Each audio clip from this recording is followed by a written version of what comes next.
Passion is a really weird thing when you're the one experiencing it. It's simultaneously a motivating factor that allows you to push through anything for the love of whatever you're doing. At the same time, only having a small burst of it can make you feel like you don't have the same excitement for something that you once loved. This can make passion absolutely crush someone and even lead them down a destructive spiral. It's both a gift and a curse.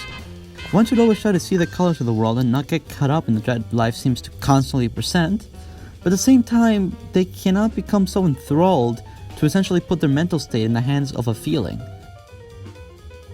More than anything, this drive is a part of the human experience. Something we all have to wrestle with at some point. Be it you like doing pictures, you like doing something very basic, you're very passionate about like a content creator, a television channel, a sports team. Alright baby, let's go. A nationality. I can't believe it just got political in a video about fucking Bocchi. Rock is a music genre that holds a very energetic feel to it. Sure, there are subgenres of rock that lean away from the general rock vibes instead of exploring more somber vibes. And while there is a big overlap with pop and its subgenres, some of which strive to create that same energy, rock is a concept that's a very strong and zestful sound to it. Regardless of if you're a metal fan or more into classic musicians like Chuck Berry, enjoy the psychedelic sound of bands like Pink Floyd, lose your fucking shit every time someone name drops AC/DC and Guns N' Roses, you're very cool and niche bands that no one's ever heard of, or even just listen to rock whenever a song catches your attention. You get it. You felt that feeling of listening to a song and it giving you the drive to do something, or even make you move to its rhythm while jamming out. With that universal feeling, it's obvious that there'd be plenty of people out there who search to create music in the same way as their idols once did, and to give that same feeling they got to others. To publish a creative expression of themselves and have the world over love listening to it. This is where two pink-haired girls in rock bands come in.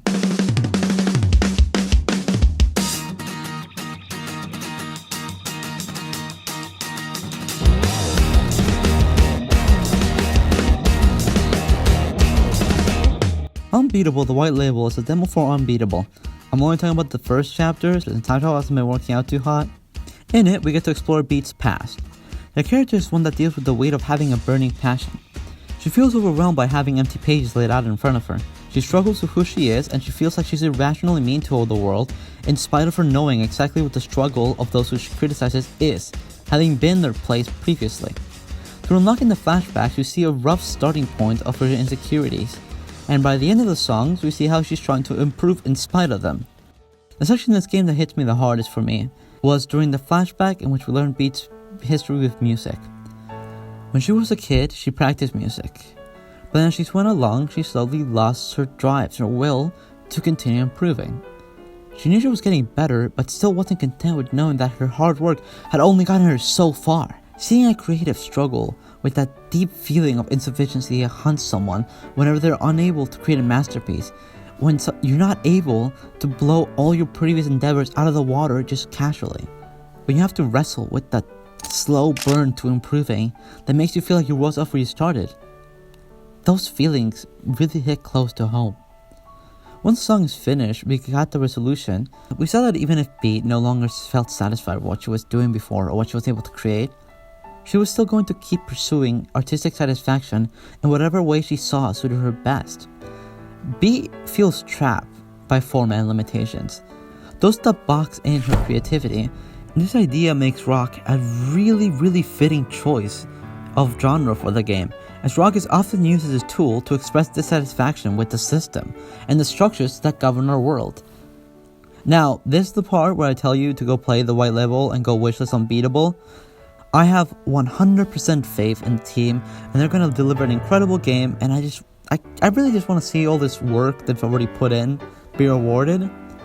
Also, this one is for Diesel Games, if anyone there is watching. But if you could, I'd really like it if you could include a Godzilla reference. Just put him in any capacity, and my wallet is yours. Maybe that's a really big ass. I mean, especially since it's not like anyone would have the decoherency in whatever they're making to put in a Caillou pink-haired girl.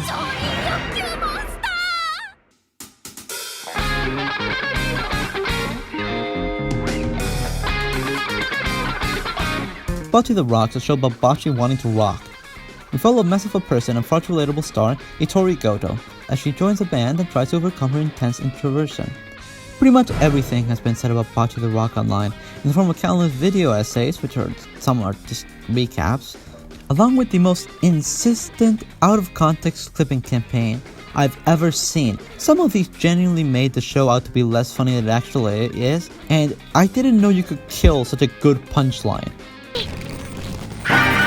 The main aspect of passion that I think Bocchi represents is the insecurity that comes with the pursuit of one's dreams. The show starts out with Bocchi having spent most of her early life only working on her guitar skills, in the hopes of it helping her escape the isolation.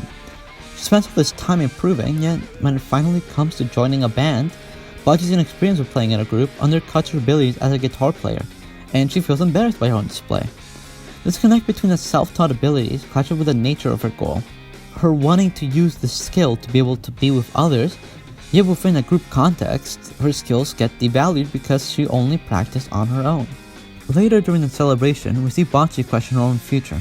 If you've seen the average businessman, oh man, I love Wow Wow Wubsy. This new Wow Wow Wubsy arc is so ass, bro.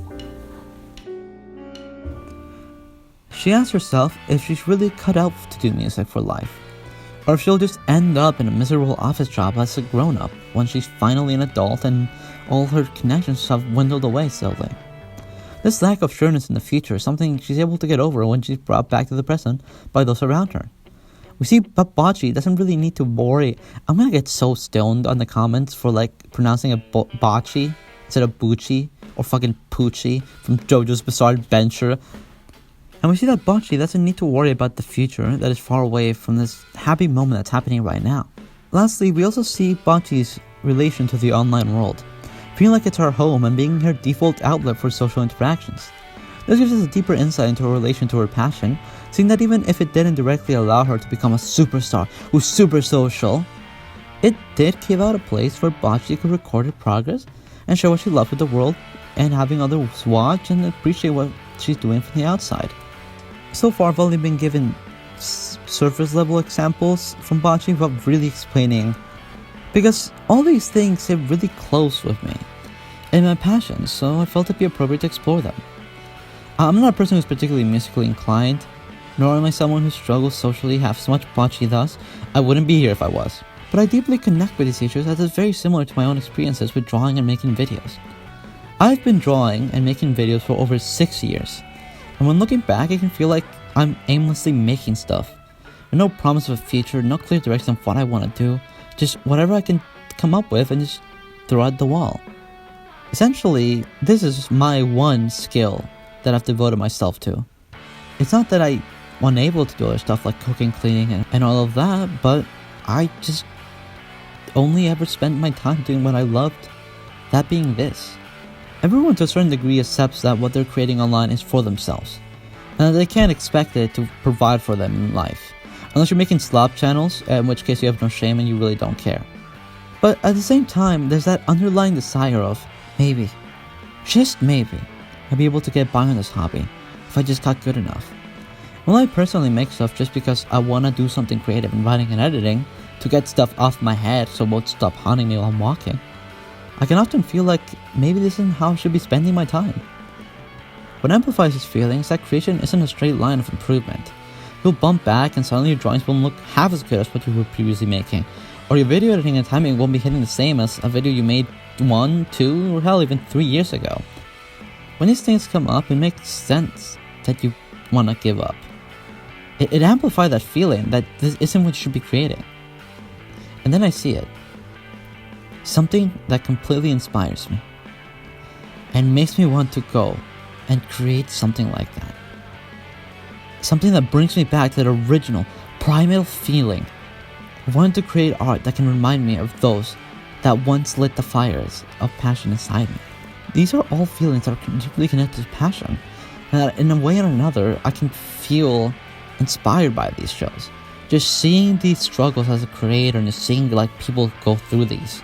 In a way, just knowing there's other people thinking about this type of stuff can make it feel so much better when you're just sitting there, not making. And it makes you want to go out and make more stuff. Back on the topic, One thing both Bocchi the Rock and Unbeatable do is use the lyrics in their songs to directly create the theme or explain the message of the song that's playing, usually done to emphasize the character's involvement in making the music. Bocchi, as a character, doesn't enjoy songs which are overly positive, with the mention that everything's going to be alright, and I think that makes it ironic that her songs provide an extreme sense of comfort, and simply knowing these feelings aren't an isolating void that only encompasses you. On the flip side, songs such as Mirror from Unbeatable really help to capture the feeling of not knowing oneself fully and that small piece of doubt, having to wrestle with how that reflects upon your own mental state, your insecurity of not knowing who you are. What's that say about you? Both these soundtracks heavily connected with me, as well as just sound really good, and they also create a case for why I should never be allowed to have the aux again. What would I want myself? Oh my god, shut up. Shout out to everyone who worked on songs for Rachael. I'll be dropping links in the description if everyone wants to check out who helped bring your favorite tunes from these to life. Check out the soundtracks for both of these as well. They're really cool. And yeah, I guess that's all I really have to say. But I've got a question now. Would you be willing to stick with me on the next thing I'm making? I mean, I know even if it's a dream, and I really don't plan on making a full-time thing, since I just want to make stuff that I enjoy, but I'd like to be able to do this again. Be able to talk to you again. To just make something cool. Actually, my stop is coming up at the intersection. But if you want to talk more, I can listen until then.